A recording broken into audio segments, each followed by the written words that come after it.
Now turns to Part 2. Part 2. You will hear part of a lecture on art and culture in the Indonesian island of Bali. First, you have some time to look at questions 11 to 15.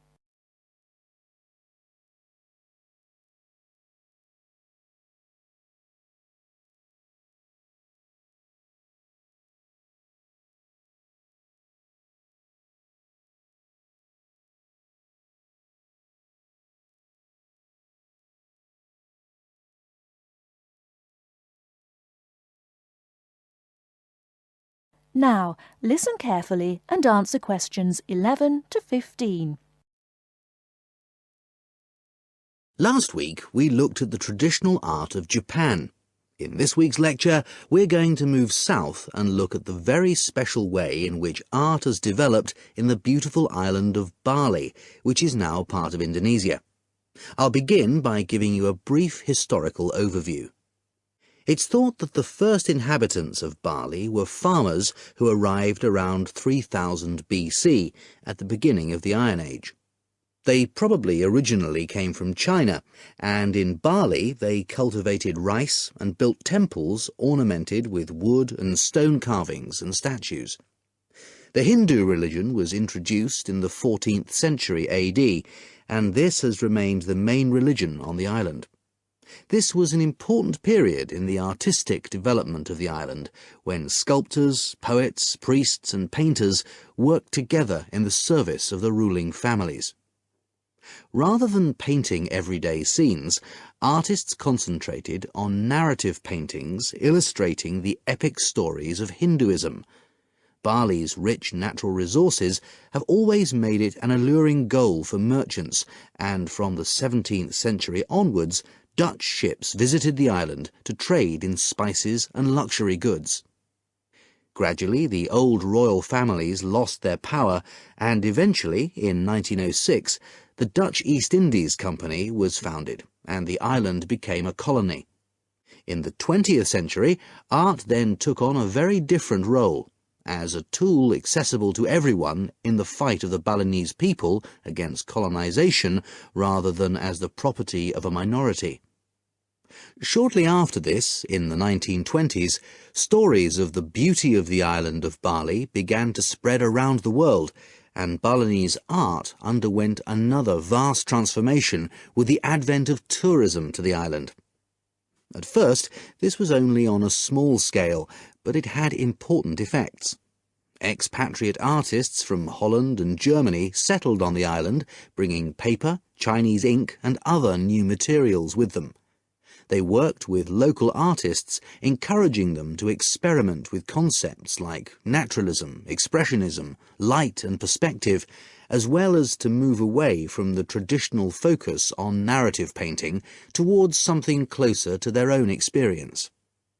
When independence came in 1945, this desire for an art to match a new national identity became stronger, and the traditional narrative paintings started to give way to scenes showing the everyday life of the Balinese people, harvests, market scenes and daily tasks, as well as the myths and legends of their history.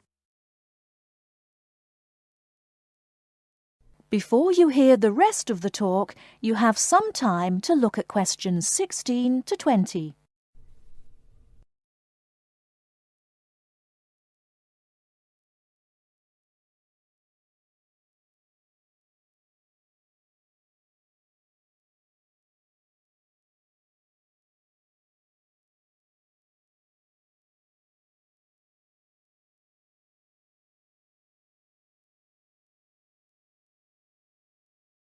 Now listen and answer questions 16 to 20.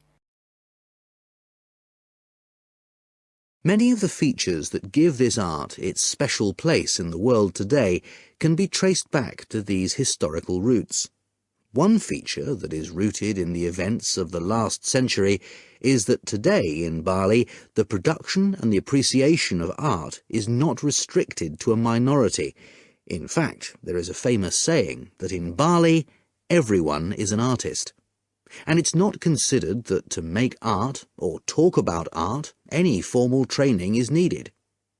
Art is just produced as part of Balinese life. Even fruit salad is served with flowers strewn on top. One factor which has contributed to this productivity is Bali's fertility. Over the centuries, the rich soil and the fact that food and shelter are readily available has given the islanders the leisure to develop their arts. While painting, sculpture, carving and music have traditionally been the province of men, women have channeled their creative energy into making lavish offerings to the gods with spectacular pyramids of flowers, fruit and cakes offered at the temples on festival days and celebrations. All these kinds of art still have close links with the religion of the people and are something that people do on a daily basis. Another special characteristic of art in Bali is that it is not generally seen as an individual pursuit. In the West, art is often carried out by the artist on his own, reflecting his own individual world-view in the hope of achieving personal wealth and fame. For Balinese artists, art is something that's done as a group, and many artists may participate in one piece of work. And Balinese art is not restricted to temples and offerings. It decorates objects such as jackets, motorcycles, hotel menus, and so on. But perhaps the most significant characteristic of Balinese art, and one that distinguishes it most from the art of the West, is to do with its expected lifespan. Carvings are made in soft stone, which is gradually destroyed over the years. The humid climate rots paper and cloth paintings. The magnificent offerings of fruit and sweets are eaten. Wooden statues are destroyed by insects. But Balinese artists accept that their work is ephemeral, not permanent, and instead of slavishly preserving the originals, they produce new art. And all this rebuilding, renovating and replacing means that the island's art continually evolves and perpetuates itself. That is the end of part 2. You now have half a minute to check your answers.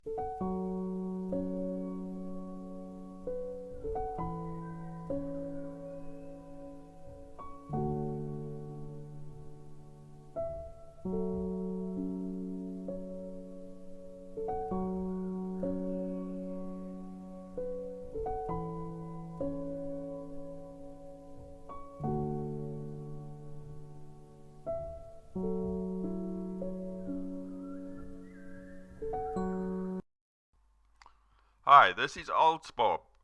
I would very much appreciate it if you could like, subscribe and share this video, as this will enable me to help more IELTS students reach their IELTS goals.